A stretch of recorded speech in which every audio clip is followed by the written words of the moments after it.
नमस्कार, मी पंजाब डक. आज आहे 9 जून 2026.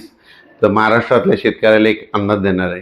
तर राज्यातल्या सर्वप्रथम शेतकऱ्याला सांगू इच्छितो की राज्यामध्ये महाराष्ट्रामध्ये मान्सूनचं आगमन झालंय, पण ते कसं झालंय, दक्षिण महाराष्ट्रामध्ये काही जिल्ह्यामध्ये झालं, म्हणजे काही सांगली, सातारा, सोलापूर, कोल्हापूर, बीड जिल्ह्यामध्ये काही भागातच झालंय, लातूर जिल्ह्यात काही भाग, पण सर्वदूर झालेलं नाही. म्हणून हा अंदाज सर्व शेतकऱ्यांना लक्षात यायचा. तर मग पुढची परिस्थिती काय राहणार आहे, तर उद्या 10 जूनला तुम्हाला एक सांगू इच्छितो. 10 जूनपासून काय होणार, आणखीन मराठवाडा आणि दक्षिण महाराष्ट्राकडंच, म्हणजे ना इकडल्या भागातच आणखीन मान्सून राहील. पण उत्तर महाराष्ट्र, विदर्भाकडे आणखीन ते पाऊस, मान्सूनचा मोसमी पाऊस दाखल होणार नाही, म्हणून हा अंदाज लक्षात यायचा.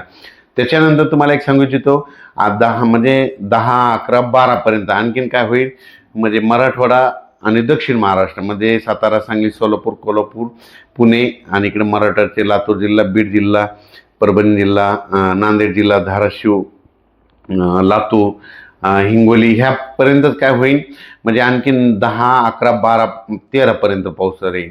म्हणून हा अंदाज लागायचा. पण हे सगळीकडे मान्सूनचा मोसमी पाऊस पडणार नाही, काही भागातच पडला, जिथं पडला तिथं जास्त पडायला, सर्वदूर काही पडणं, म्हणून हा अंदाज लक्षात यायचा.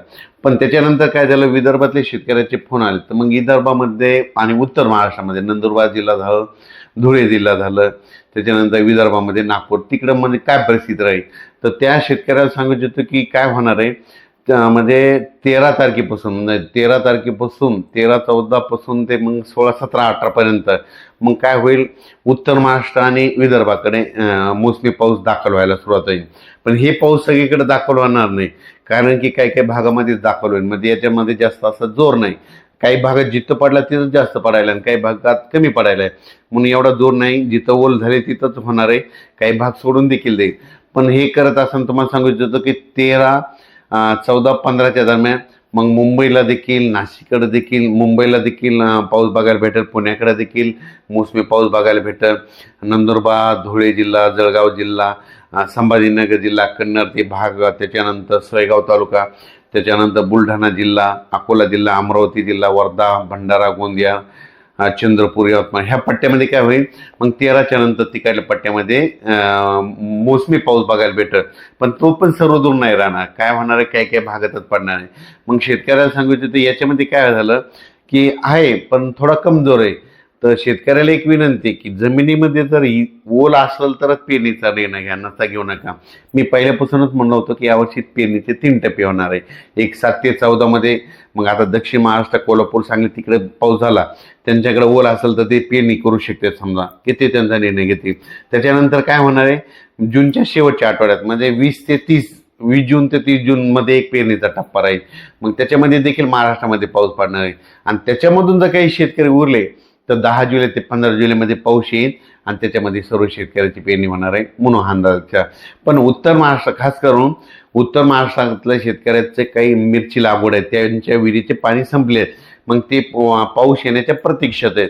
तर त्यांच्या उत्तर महाराष्ट्र, कन्नड तालुका, सिल्लोड, भोकरदन, त्याच्यानंतर जळगाव जिल्हा, नंदुरबार जिल्हा, धुळे जिल्हा, त्या शेतकऱ्याला सांगू इच्छितो की पारोळा तालुका, की तुमच्याकडे मात्र 13 तारखेपासून 13 जूनपासून ते 17, 18पर्यंत दररोज वेगवेगळ्या भागामध्ये विखुरलेल्या स्वरूपाचा हे मोसमी पाऊस दाखल होईल. सर्वदूर नाही पडणार, पण वेगवेगळ्या भागात पडणार आहे, म्हणून हे अंदाज शेतकऱ्यांना लक्षात. त्याच्यानंतर विदर्भामध्ये देखील अशीच परिस्थिती राहील. विदर्भामध्ये देखील काय होईल, 13 जूनपासून ते 17, 18पर्यंत, 13, 14, 15ला, 18, 17, 18च्या दरम्यान तिकडे विदर्भात देखील काही जिल्ह्यामध्ये दाखल होईल. पण हे सगळीकडे दाखल होणार नाही, काही भागात होईल. 20 जून ते 30 जूनमध्ये होईल. मग त्याच्यामध्ये मात्र आणखीन जवळपास खूप ठिकाणी भरपाई झालेली दिसत. म्हणून शेतकऱ्याला सांगू इच्छितो, पेरणी करत असताना निर्णय स्वतः घ्यावा, कारण की काय होतं, जमिनीमध्ये ओल नसाल, 4 बोटावर पेरणी केली तर ती फेल जाते. म्हणून चांगली ईदभर ओल गेल्याच्या नंतर शेतकऱ्याने पेरणीचा निर्णय घ्या.